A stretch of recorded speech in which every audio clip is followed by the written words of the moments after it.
Hello friends, अस्सलाम वालेकुम and welcome to reality stories. दोस्तों, 24 दिसंबर 1871 को यूरुग्वाई के करीब समंदर में एक बहरी जहाज डूब गया था। इसका नाम शिप अमेरिका था। इस बहरी जहाज के अंदर बॉयलर के फटने की वजह से आग लग गई थी। इस हादसे में सिर्फ 65 मुसाफिर बच सके थे। इन्हीं मुसाफिरों में से एक रेमन आर्टा गिवेटिया नाम का आदमी भी था। रेमन 1840 में यूरुग्वाई में पैदा हुआ था। कहते हैं कि इसकी फैमिली के कई लोग समंदर में हादसे का शिकार हो चुके थे। उस दौर में लोग बहरी जहाज के जरिए ही लंबे सफर तय किया करते थे। रेमन भी शिप अमेरिका में सवार था और हादसे के वक्त इसने समंदर में छलांग लगाकर अपनी जान बचाई। दोस्तों, इस हादसे ने रेमन के जहन पर बहुत गहरा असर छोड़ा था। इसने अपने सामने लोगों को जलते हुए और डूबते हुए देखा था।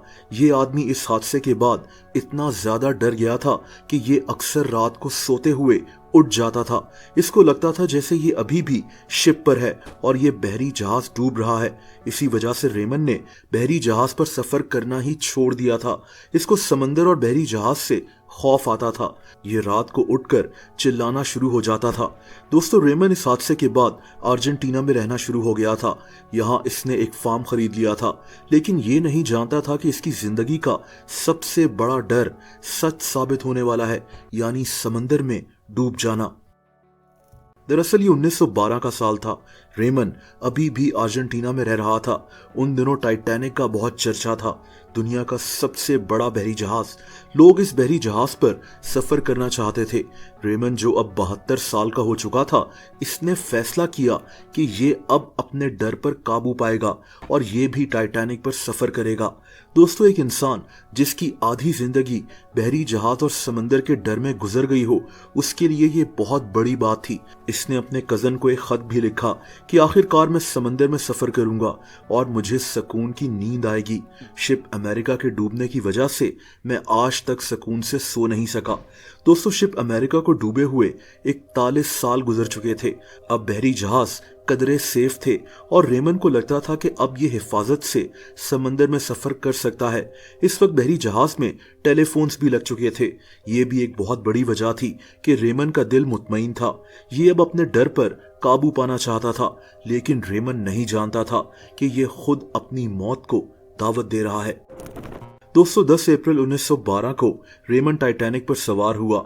11 अप्रैल को इसने अपने दोस्त को एक खत लिखा जिसमें इसने बताया कि दुनिया का सबसे बड़ा बहरी जहाज कैसा है। इसने लिखा कि मेरा केबिन बहुत कंफर्टेबल है, इसको बिजली से गर्म रखा जाता है। इसने टाइटैनिक के मुतालिक तफसील से इस खत में लिखा था। दोस्तों, टाइटैनिक में एक मेल रूम बना हुआ था जिसमें लोग खत लिखकर रख दिया करते थे।